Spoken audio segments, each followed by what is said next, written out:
coming and joining me on this journey into the past. There's so much. It was 2017 that we last did this program. And so all of you that I have not met, I'm Becky Poole, and hopefully you will enjoy what we're going to see. It won't only be about this particular property, also it will take you to surrounding property. It's on the roads that you travel every day when you're traveling around Columbus and Tryon. So we're going to get started, so hang on.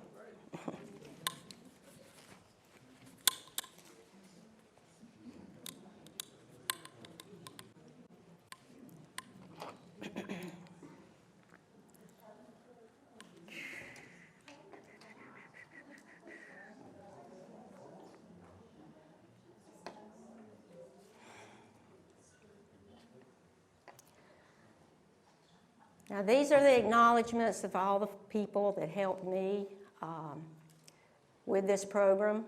The Tryon Estates residents you see listed there helped me on various questions that I had, from woodworking to some paralegal help.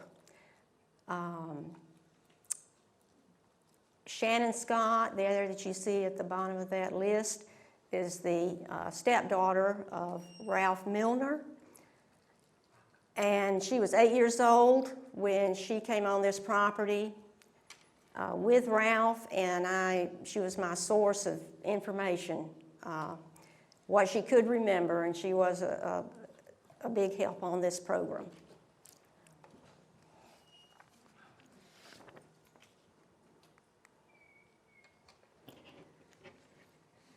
This is Shunkawalkin Falls on White Oak Mountain. Polk County was established in 1855 from Henderson and Rutherford counties.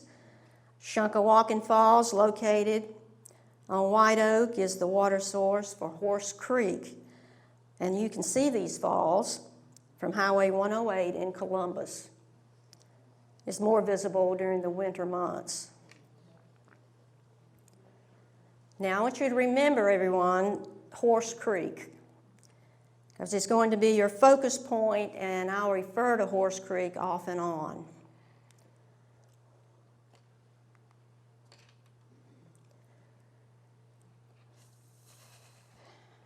Of course, as you see, this is a modern map of, this is I-26 you see here.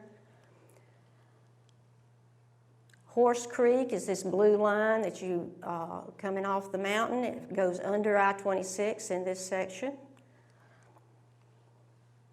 and then flows into the Pacolet River once it gets across I-26. These, of course, those traffic islands that you go around on 108. Holly Hill subdivision is here. If you're on Pinal Road, you go right past the entranceway when you're coming to Tryon Estates. About in this spot is a cemetery called the Hampton Family Cemetery.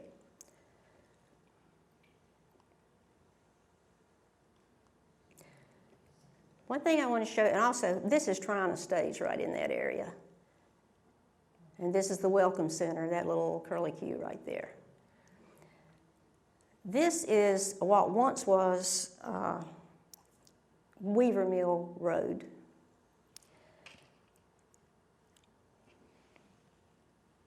The Weaver Mill location is in this area. It's just barely off the map. But before I-26 was built, this road, Weaver Mill Road right there, came around here and connected right there. And that, if you were going to the mill, that's the route you would go.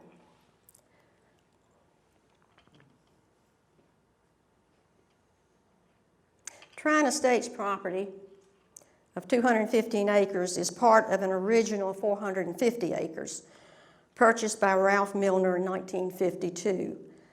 In 1967, the state of North Carolina built Interstate 26 with the Welcome Center. The Welcome Center cut through Milner's property. The remaining acres were sold to horse ranchers across I-26. In 1987, the Reverend Richard Coons would negotiate with Milner for the 215 acres which became Tryon Estates.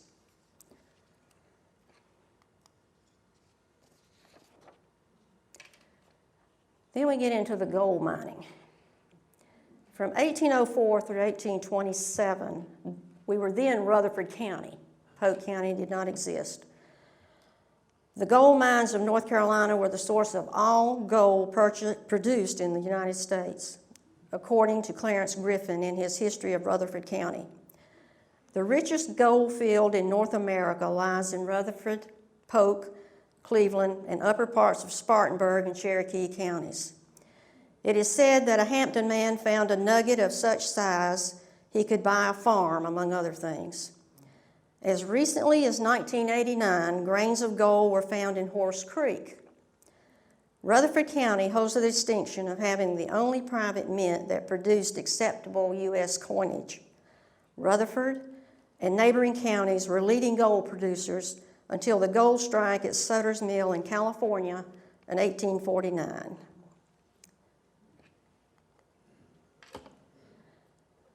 Now this is a hand-drawn map, 1840s, 1850s. Horse Creek right there. This is the home of John Walker Hampton, right in that location, born in 1799. He was one of 3 men that donated land for the 1855 Polk County county seat. Now this is, I want to show you, gold mine, gold mine, gold mine, gold mine, Tryon Estates, right there.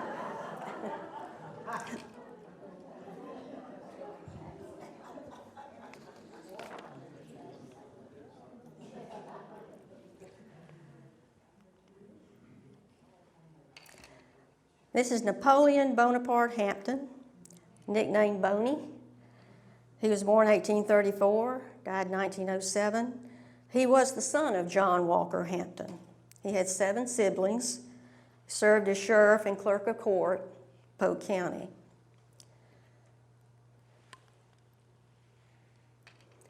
This is his tombstone. This is the cemetery that's in Holly Hill subdivision that I showed you earlier. And all that land where Holly Hill subdivision is located was the farm of the Hampton family. Napoleon Hampton and wife Elizabeth A. Are buried there among other family members. Her maiden name was Martin. She died in 1883. There's 6 other Hampton family members buried in the cemetery. It's possible during the late 1700s and 1800s that the Hampton family owned some of what is now Tryon Estates property. After the Revolutionary War, in lieu of pay for their service in the Revolution, patriots were given government land grants and provided some individuals of importance millions of acres. In later years, deeds indicate acreage sold to bordering property owners or other individuals. The 1820s brought in the Land Speculation Company that surveyed, and according to their reports and maps, the surveys concerning Rutherford, including today's Polk County, Henderson, Cleveland, McDowell counties, describe the most handsome chestnut timber they ever saw. And that's a quote from their writings on this. And white oak and poplar are very large and tall, 40 to 50 feet before you reach a limb. There's an example. These are American chestnut trees in 1910.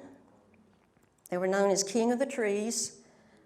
Blight introduced to species early 1900s, and they were extinct by 1940.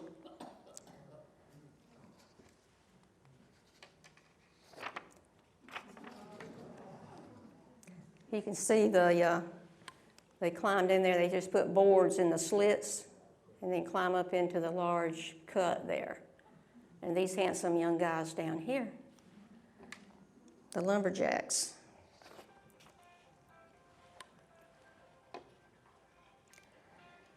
During the 1820s and 30s, before the townships of Columbus or Tryon existed, wealthy sportsmen, mostly tobacco planters from the low country of South Carolina, who were interested in horse breeding, visited the area of sandy plains. The antebellum South was the epicenter for thoroughbred horse racing, especially the Carolinas. No spectator sports like baseball, football existed. The northern states, due to their Puritan and Quaker strict teachings, generally disapproved of Southern-style fun, causing the North's delay in producing winning thoroughbreds. Southern horse breeders in South Carolina came to Western Carolina wilderness because of its cooler climate. Their race course was a cleared path surveyed for the future Spartanburg to Asheville Railroad. Now this survey was like 1835, so the railroad was in the wind for many years before it actually occurred.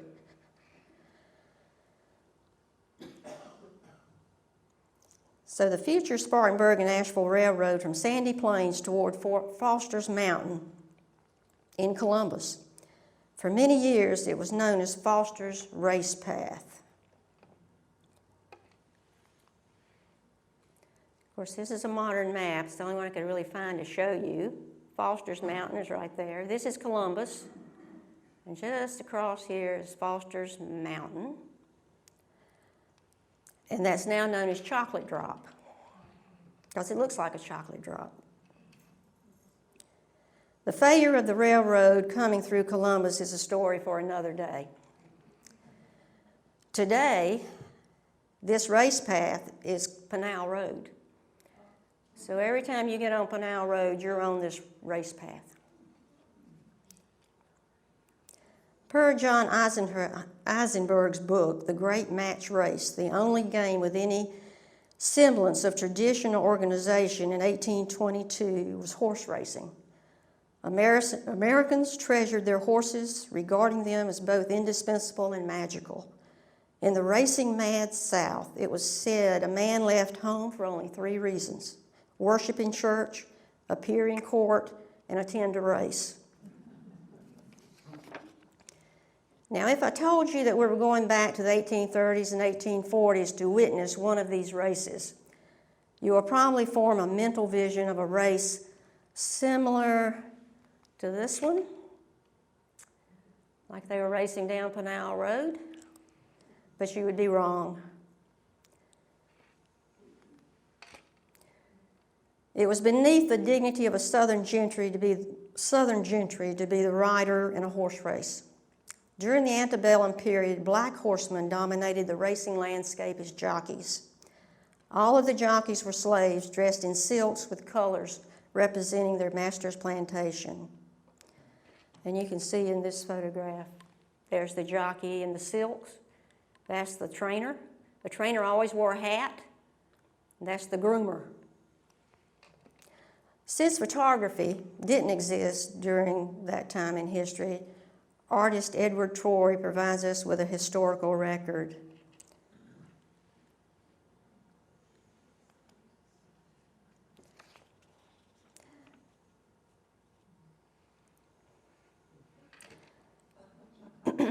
Plantation owners, since colonial days, put slaves to work in their stables.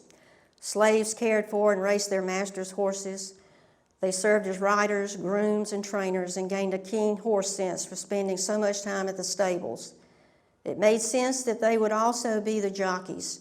However, jockeys were almost invisible and seldom mentioned in published accounts. After emancipation, African Americans continued to rule Southern race circuits, while white immigrants from Ireland and England predominated in the North. In the 1820s, a race event would consist of 4-mile heats with half-hour breaks between them. The first horse to win 2 heats would take the stakes. This means if the first heat winner didn't win the second 4-mile heat, then these horses ran a total of 12 miles during a race. By the end of the century, most American races would run no more than 2 miles.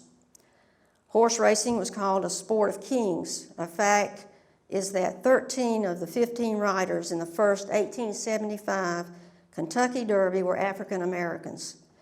In the years following the Civil War, black jockeys dominated horse racing at a time when it was America's most popular sport. They won 15 of the first 28 runnings of the Kentucky Derby. They were the first black superstars. And there you see Tony Hamilton in Pickpocket, 1893.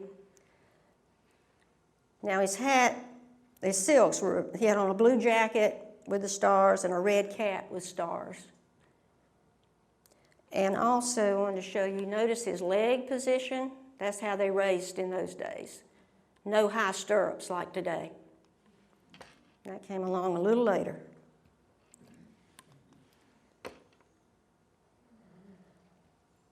By 1904, African American riders had been virtually banned from the major racetracks.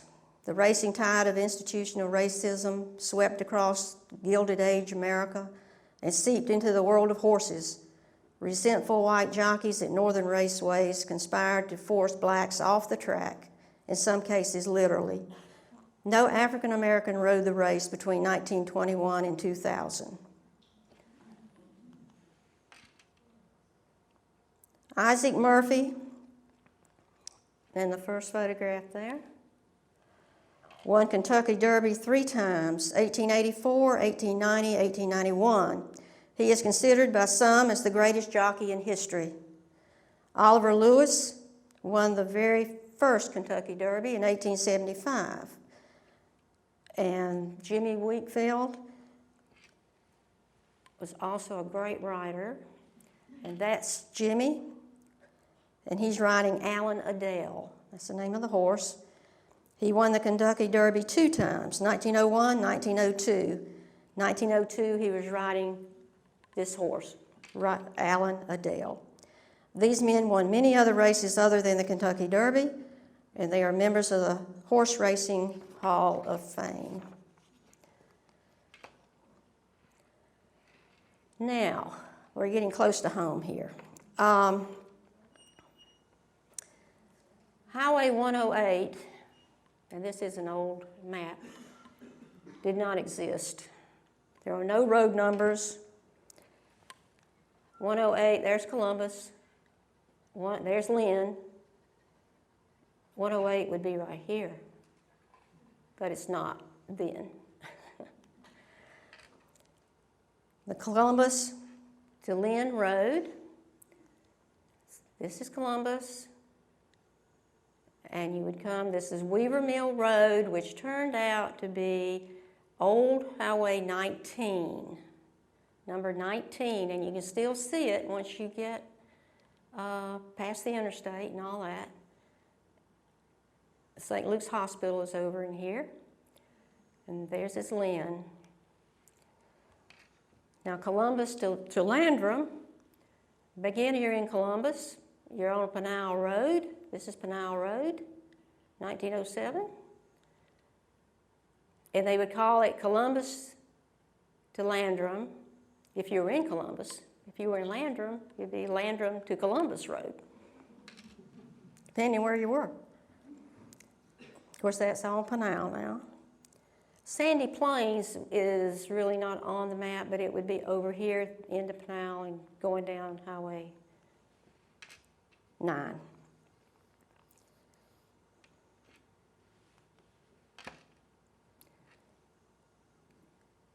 All right, this is, again, Columbus. I added so you get your focus what you're looking at. Of course, this is the red line is I-26. The blue line is Horse Creek. where it passes under I-26 there and goes on down and feeds into the Pacolet River and heads to South Carolina. Old Highway 19, that dates from 1760s to 1910, and what they call it was improved in 1910.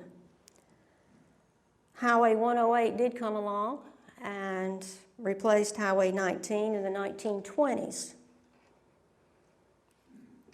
Grist Mill, again, is in this area, down in here.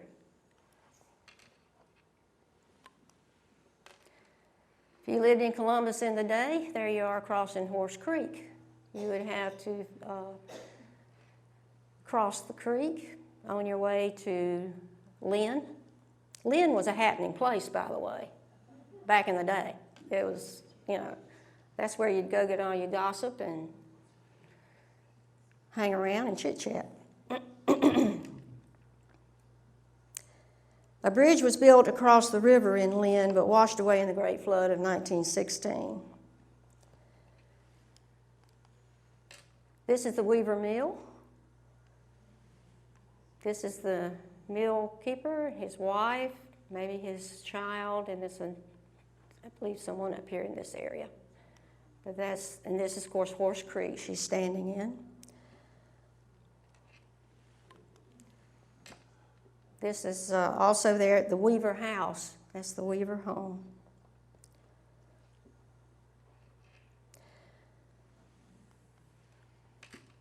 Okay, now this is the deed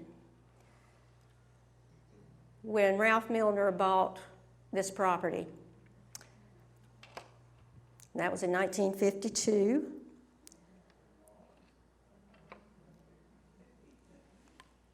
These folks right here, Mary L. Day and Irving M. Day, her husband, sold the land. Now, Delta Investment Company, that is Ralph Milner. He had an office over in Tryon, but that is Ralph's company.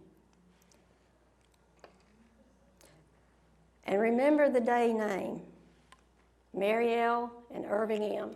Remember that name. We will refer back to it.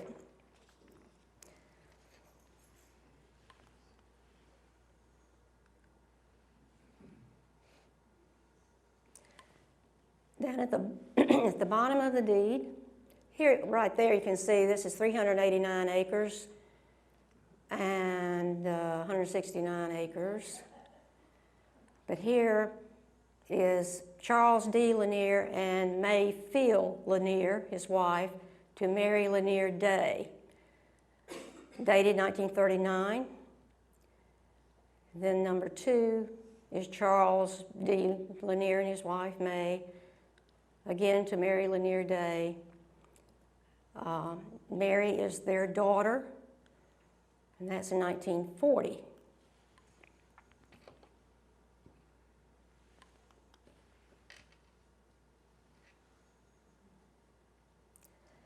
This is you can't quite read that, but that is Sidney Lanier.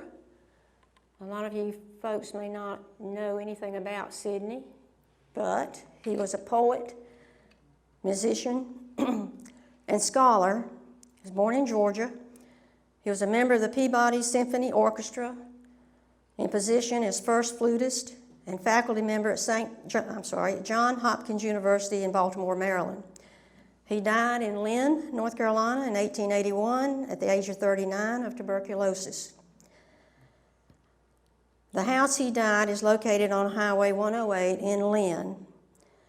And the state of North Carolina does have a marker at that home. You pass it every day if you're on 108 headed toward Tryon. Lake Lanier and Lanier Library in Tryon are named in his memory. Also, Lake Lanier in Georgia, that is 38,000 acres, with 692 miles of shoreline, it's actually the Lake Sidney Lanier is the original name.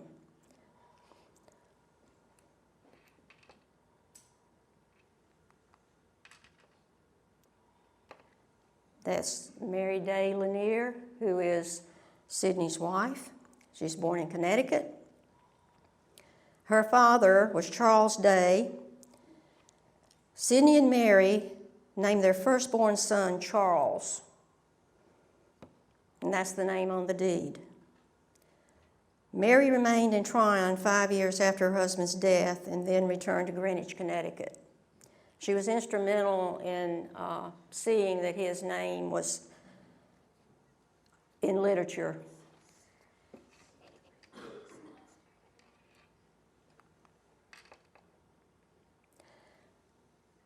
Now this is the profile of her son, Charles Day Lanier.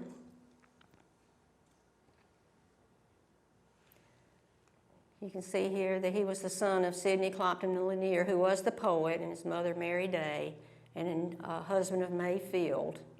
And this is his daughter, Mary Alexander Lanier, and of course her brothers and sisters. But this is the one you're interested in, Mary Alexander Lanier.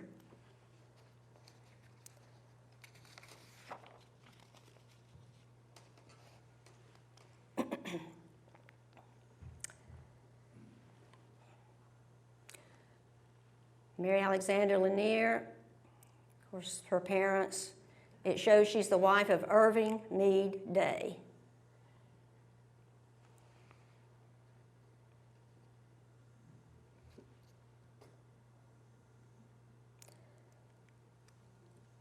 Let's see now.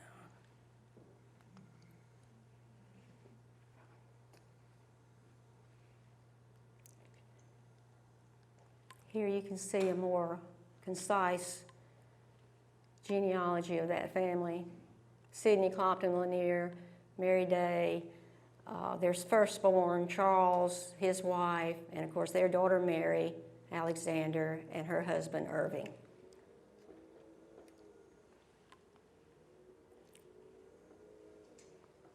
This is the Lanier family. Charles Lanier is not present in this photograph. This is his wife, May Field. This is Mary Alexander Lanier. Mary's husband, Irving, he is not in the photo. This is Mary, Sidney's wife. These are her grandchildren. I want to point out these two boys, if you haven't noticed, this young man and this young man, identical twins. They're perfect. That's Albert and Henry.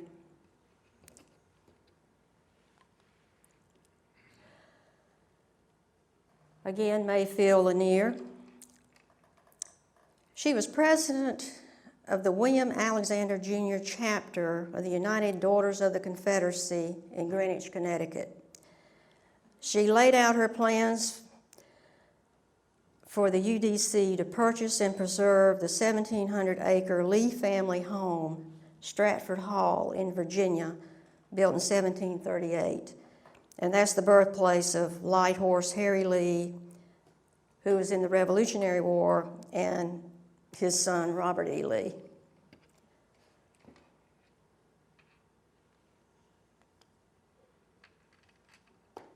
Now this is a painting by John Griffin, and it's a painting of the Tryon Estates Trail before Tryon Estates was built.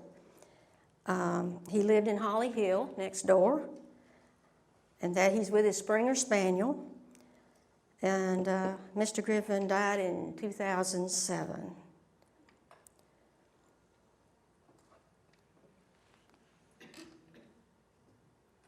This is the road you see right at the entrance of Tryon Estates. And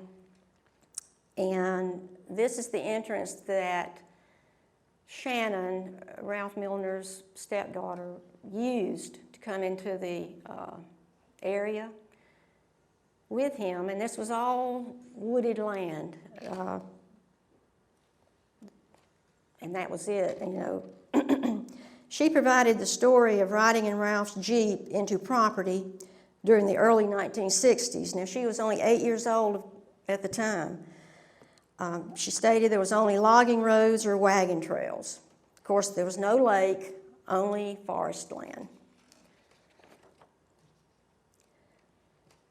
Shannon's memory upon arrival of this chimney, there was a house at the time that she came in, and she remembers that Ralph told her that when they got out of the vehicle and said that this is the doctor's house. She remembered that. There was a fence at the gate.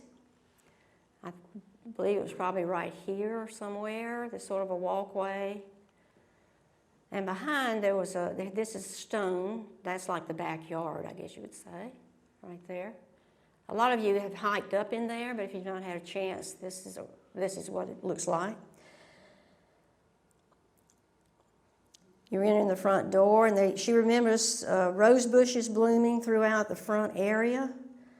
She remembers the walls of the house were covered with old newspapers that dated in the late 1800s because Ralph pointed to the date. He explained to her the newspapers were used to keep the cold drafts out of the house. The newspaper had a photograph of a train locomotive with a cow catcher and 4 men near the engine. Well, so far now I've got 2 clues that this was a doctor's house, maybe, and I have a train photo dating back to the 1800s. So I'm trying to establish the age of the structure and the occupants of this home.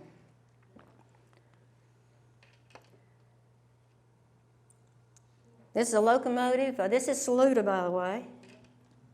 That building is still in Saluda. Early 1900s locomotive with engineer, conductor, brakeman, and a fireman. Shannon selected this photo out of 3 that I gave her as the train that she remembers seeing in the newspaper.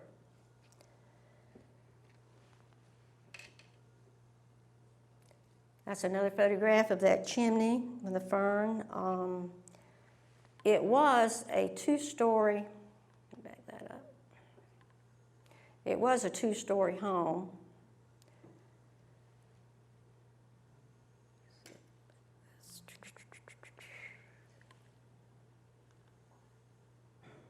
Okay. Trying to get back to where I can show you. Anyway, you can see here the roof line, and also this is where the first floor, or the ceiling, I guess you would say, was. This is a side view of the chimney. You can see that a little better here. From here, the flooring up to the roof line there. And of course, this was the first floor.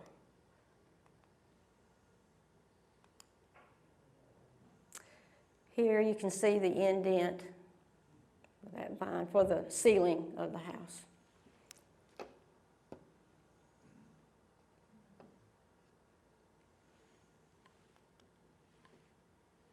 And the rose bushes, they actually are there. It's hard to tell in this photograph, but every year they come up. So this is a lot of periwinkle back in this area. The stone wall there. Foundation of the home is here.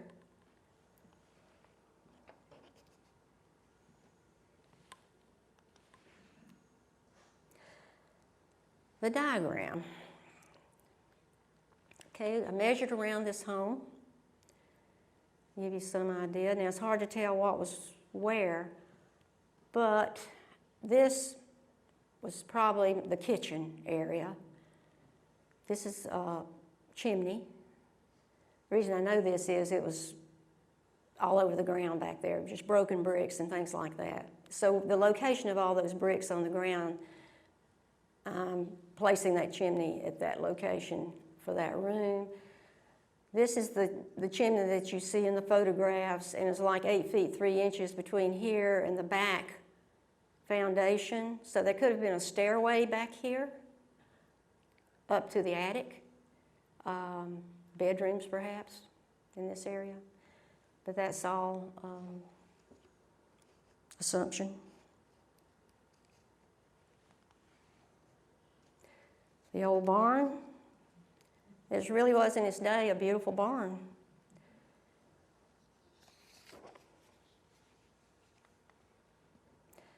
These are horse stalls inside the barn. There are about 4 of them. This wood looks pretty good.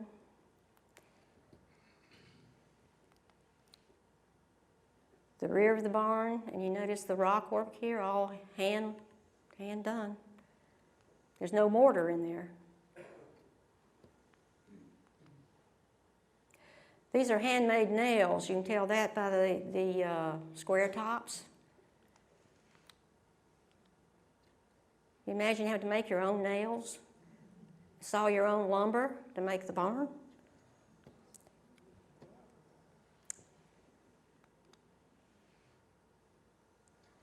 Again, we're back to the deed.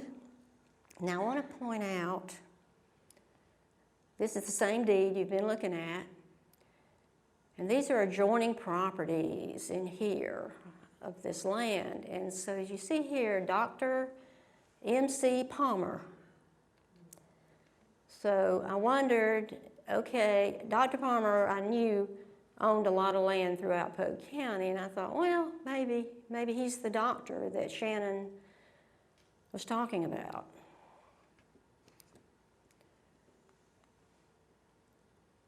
This is Dr. Marion C. Palmer. They arrived in 1910 from Charleston, South Carolina, after graduation from the Medical College of South Carolina.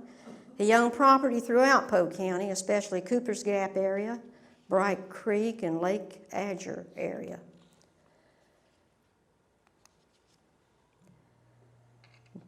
Dr. Allen Jervey. Now his name is not mentioned on the deed, but he and Dr. Palmer were friends. 1920, Dr. Jervey left Charleston, where he was a surgeon and professor of anatomy at the Medical University of South Carolina. In 1924, Drs. Jervey and Palmer opened Tryon Infirmary over what's now Owens Pharmacy. In 1928, Drs. Jervey and Palmer, with the help of many people, raised funds to build and staff the original St. Luke's Hospital in Tryon. And all the Polk County residents owe these men a lot of gratitude.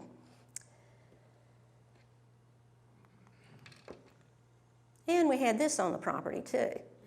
Lots of moonshiners. This lasted through the 1950s. We had, they were making moonshine right back here on our property toward Morgan Chapel, all up through there. This is a still. Popcorn Sutton, he's one of our famous moonshiners in North Carolina, western North Carolina. This was one of his stills that he drew this picture. He always threw away according to his note there, threw away the first batch.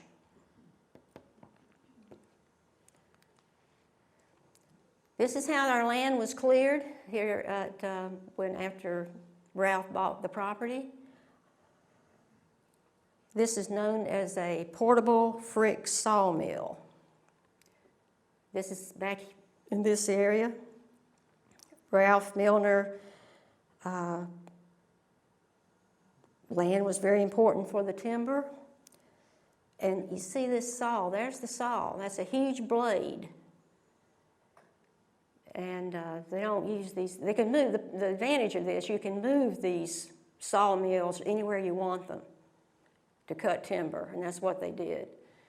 You can see the slats back here, all over here. Shannon remembers log trucks hauling this wood over to the Canton paper mill.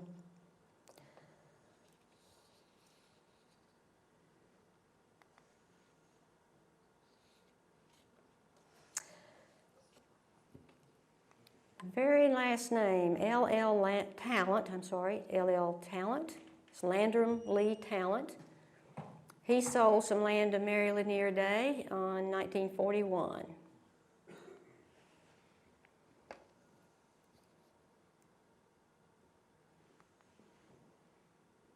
There's Landrum. Tried as I might, this is the only photograph I could find. It's a little difficult, but you can kind of make out how he looked.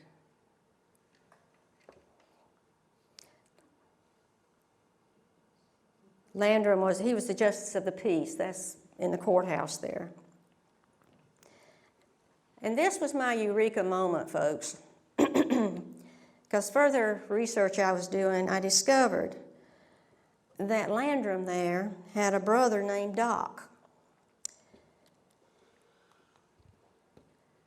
Doc Van Avery, talent. So, and this Doc was a popular name. There were several people back in that time with that name, Doc. So this led me on another search that Doc talent may have been the doctor, because when he died, his death certificate, he died of a heart attack, and they put on there Dr. Van Avery talent on the death certificate.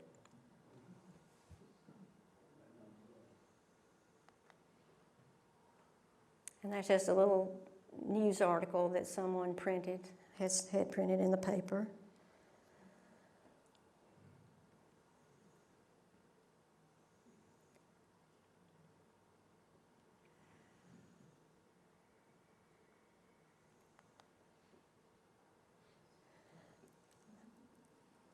That's the tomb, of course, Lee Talent. I did talk with the granddaughter of Lee Talent. Now, Doc, his brother, was a bachelor, so that he had no children, of course, and so that most of the relatives knew little about Doc.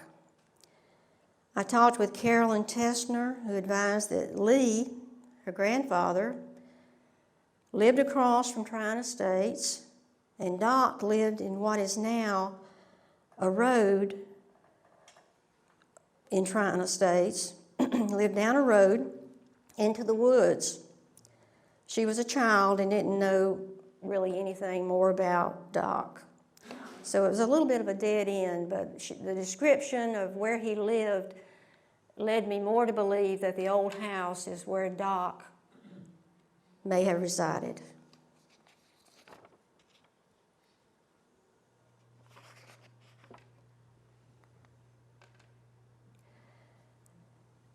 I still needed more verification about Doc associated with the home.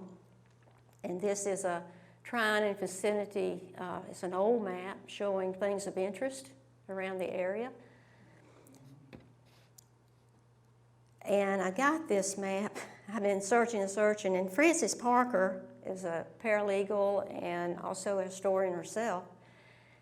And I had talked to her off and on in this research, and so one day she called me on the phone, and she said she was really embarrassed that all that time we were talking about Doc and where he lived, above her office desk was this map. It had been hanging there for several years, probably before her time also. So what I'm going to show you.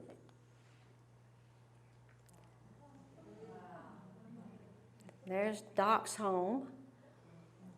Horse Creek right there, the old mill, and Doc's home and Tryon Estates is right over in here. Of course, we're not on this map, but in this, so this gives me even more. And that's the end of this program, really. I believe in this is a poem to Charles Lanier written by his father, Sidney. And that's my program.